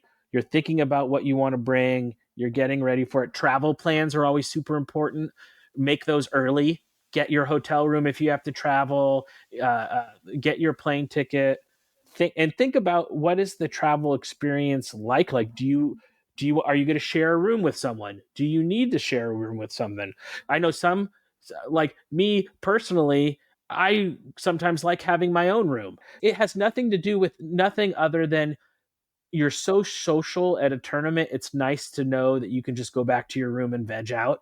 But knowing those things about yourself is just going to help you have the best experience possible. And then also, like, knowing what you want to achieve, I think will also help sort of guide your behavior. Like, I usually won't, since I'm competitive and I'm focused, I'm not going to get hammered wasted the night before the tournament, right?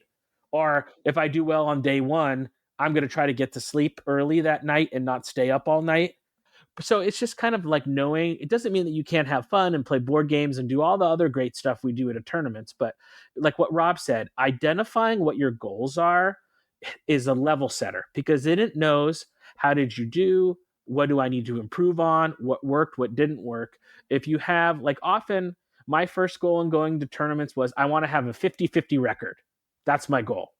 Go 50-50, or I want to be like, if it's an odd number, I want to have a winning record. And if I don't achieve it, that's my first goal, right? Is I just want to start, and then, or maybe if it's a hobby project, I really want to get on the podium for hobby, like one of the top spots in hobby or whatever. But trying to identify sort of what your goals are, I think will help define and refine how you prepare for an event.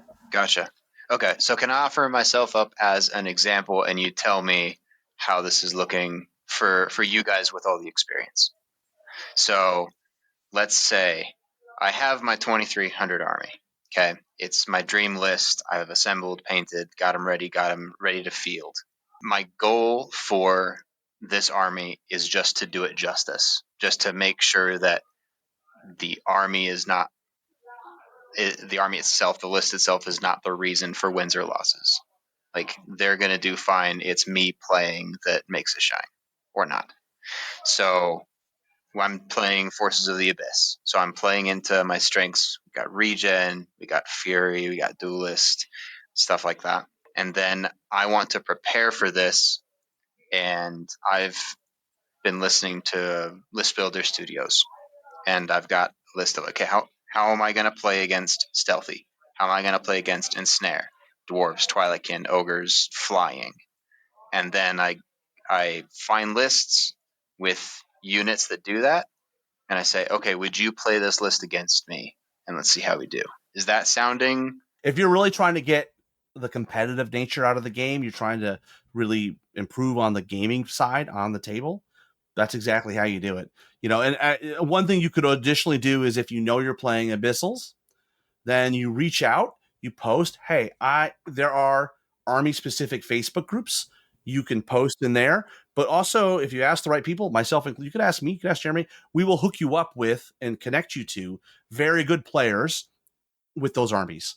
And they would be happy to maybe not mentor, but coach you or give you advice. Remember, one of the things that people are loath to do is to say, oh, you can't play the army that way. Like, there might be some people like that.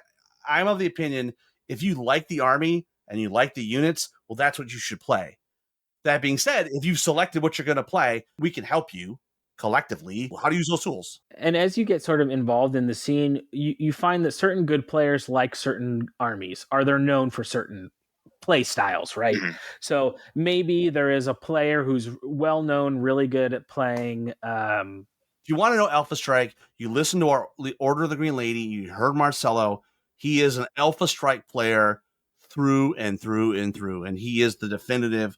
This is how you play really fast, hard-hitting armies. If you want tricksy armies, ones that are going to catch you out because you don't see all the things that are coming, well, then Adam Ballard's probably the guy to follow. He just plays things differently. If you wanted to play goblins and you wanted to play a lot of trash, which means just a lot of junk and just overwhelm your enemies with lots of units, well, then Kyle Poole's your guy.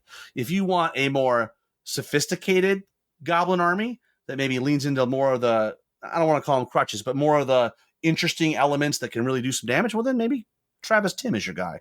The difficulty is that information's all out there. It's hard. You almost have to find someone that can curate it for you. Yeah, because it's in the zeitgeist of the people who know. But if you don't know what you don't know, right? You may not know, but if you ask Rob or I, who are the best like Basilean players in the world, who give you 4 people to message tomorrow, because you're in the scene and you know who plays what. But outside of that's the kind of hard to know right in the beginning. But I would definitely, like you mentioned it before, I think unless you're lucky and live in an area where all the best of the best players are within driving distance, UB and Universal Battle, I think, is a really key tool to getting to that next level. Because with Universal Battle, you can message a previous hey, I saw that you won Masters last year. Is there any? I would love to maybe just, if you have time, get a game in and you can critique. Let me know like what you think or whatever, and you can do that on Universal Battle. I think is a great tool, and that's really how you get better. I think is you lose. And just think about, you're going to be traveling, you're going to be, maybe not getting enough sleep, so think about like how to take care of yourself physically. I know when I'm traveling to a tournament, I'll start up on, taking a vitamin C or trying to drink water or get your sleep. When it's your opponent's turn, sit down, right? There's like little things, have some Advil with you, have some Tums or whatever, think about, those little, like going to a convention type environment, how can you take care of yourself physically? Because I think if you're physically not feeling good, mentally, you're not going to make great choices on the table. So I think it's all circular, right? They all go together. Super helpful, just all of it. So like the word tournament was really scary for me for a long time, and listening to people in the community has really brought me to the realization like tournament is not this big scary bunch of super competitive people who are going to smack talk you the entire. There might be some friendly smack talk, but like it's not going to be this horrible thing. Like it's just people getting together to game, and that's been really cool. And then my other fear for tournaments was I don't want to go in, right? As a new person, it's really intimidating. I don't want somebody to roll their eyes and be like, "Oh, this noob," right? I don't want to be that guy. Is like, "Oh, he doesn't even know how to roll dice." Yeah, I know that's a fear of some people. Like, "Oh, I don't know the rules very well." Well, I can guarantee you, go to an event, and actually, me personally, I hate the word tournament. I prefer the word event because they're not all competitive. Because there are events that are narrative driven where you don't keep score, or maybe they're a doubles event, which is a different animal, or a teams event. So, but to that point, like if you don't know the rules that well, just reach out to the tournament organizer or the event organizer and just say, "Hey, this is where I'm at."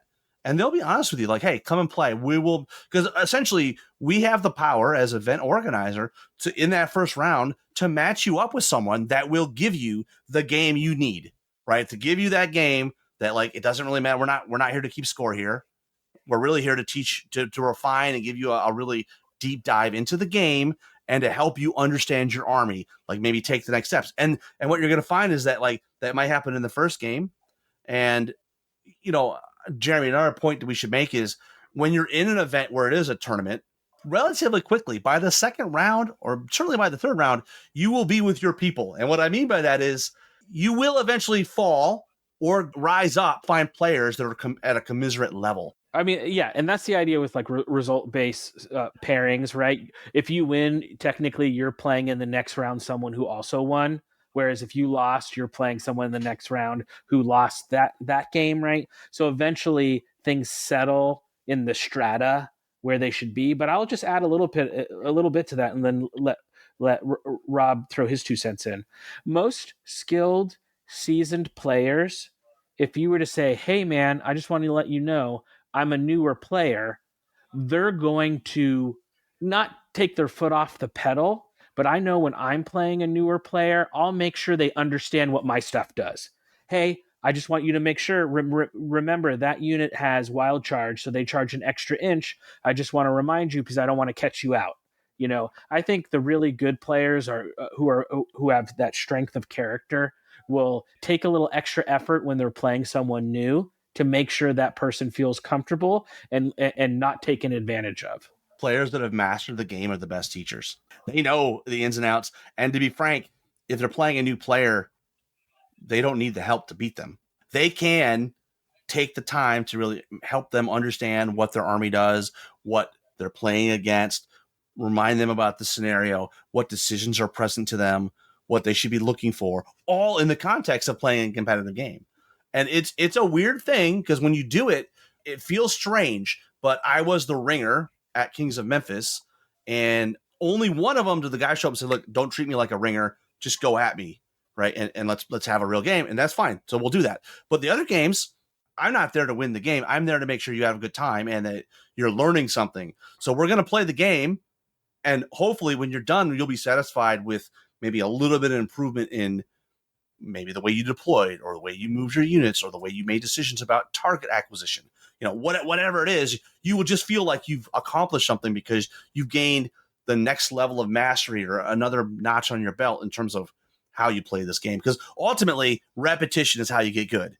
They say, iron sharpen iron. So what they mean by that is it's hard to improve if you're only playing someone at your same level. If you want to improve, you play players better than you and you lose a lot because winning only confirms your bias. Losing teaches you something. Losing to really great players, not Jeremy though. It sucks to lose Jeremy, but like losing to Adam Ballard is totally fine, right? That's cool. I really appreciate the level of courtesy and community building from the Mantic community. I think it's a huge selling point, like you guys have said. Yeah, I'm excited to hear your journey, though, on the next step. And, Jeremy, I know we've got some other topics of, maybe going into some examples of some of the tournaments, maybe go into a bigger deep dive into scoring systems or have an episode on paint judging or hobby judging or the soft score stuff like, sports. So we have a lot more to cover. I think my final comment on this is that I think you're not dissimilar from a lot of people, Zach, and that people hear the word tournament and they're like, oh my God, I got an ulcer, right? Because they think like Magic, right? Or they think like X-Wing where there's 300 players and after the first round, 40 people know they can't win the event, so they just walk away. And the other group's trying to cheat you. Correct. And that never happens in Kings of War, ever. That never happens. Not only do they all stick around even if they're getting their teeth kicked in, they're there on Saturday night to play board games with you. I love hearing the people sticking around and cheering for people. It's so fun. And I think you're right, Rob. That's my takeaway too as we wrap up the show here is that event is not a dirty word and that they really are for everyone.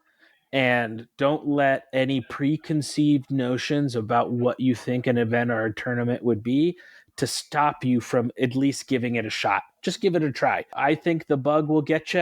The bug gets most people if they give it a shot, but that would be my piece of advice. Go to a tournament. You never know what's going to happen. And like Rob said, we're going to be looking at in the future in this sort of competitive series is we'll take a look at scoring events. It'd be really interesting, Rob, to do an episode on hobby, but hobby through the perspective of getting an army ready for a specific event, paint rubrics, painting to a rubric, organization planning, So we have a couple ideas for a little bit more in this series.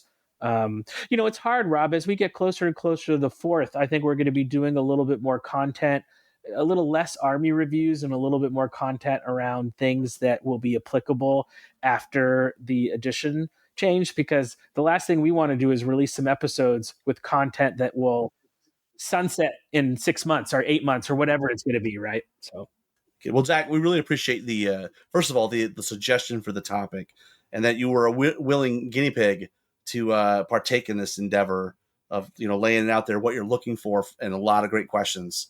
Hopefully, you garnered something out of it. I've learned so much. This has been such a blast. Thank you, and thank the listeners as well. Like, letting me be this voice of the new player and ask questions that a lot of people, it's second nature or second language too.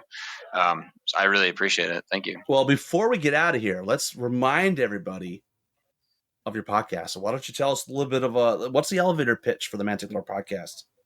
So we are the Mantic Lore podcast. We talk about the lore of Mantic games, doing a lot of Warpath, eventually getting into Kings of War, but we love to make friends, play games, and learn lore. And it's available everywhere but YouTube, as you said. Yeah, so far. So if you have a platform that you would like to see us on that we're not on, you can come let us know in the Manticore Den Discord. And come chat with us. We've got paint, we've got memes, we've got regular fun chat. It's a lot of fun. Yeah, awesome. Thanks for coming on. Definitely check out the Manticore podcast if you haven't already. The more, rising tides lift all boats. So the more podcasts we have around Mantic games, even if it's a Mantic game that we don't play, I think helps Rob, right? Helps get people into the Mantic ecosystem. And then once we get them into the ecosystem, it's, I think, a lot easier then to get them to try Firefighter, Kings, wherever we're at in that ecosystem. So first Mantic game is the hardest. Yeah, as Ronnie says all the time, right? Yeah, and just stay tuned. We're going to be recording live at Masters, Rob, so I imagine we'll have a bunch of cool stuff to be releasing over the summer from Masters. I hope the drive goes okay for you. As long as we got tacos, Andy will be fine. Yeah, and with that, remember to always keep countercharging. Thanks for listening, and we'll see you next time on Countercharge. Please let us know what you thought of the show by emailing us at counterchargepodcast@gmail.com, on Twitter at countercharge15, or by commenting on the Countercharge Kings of War podcast Facebook group. If you enjoy the show, you can help others find out about it by leaving positive reviews on iTunes. Until next time, keep countercharging. Music is a composition of Kevin MacLeod and is licensed under Creative Commons.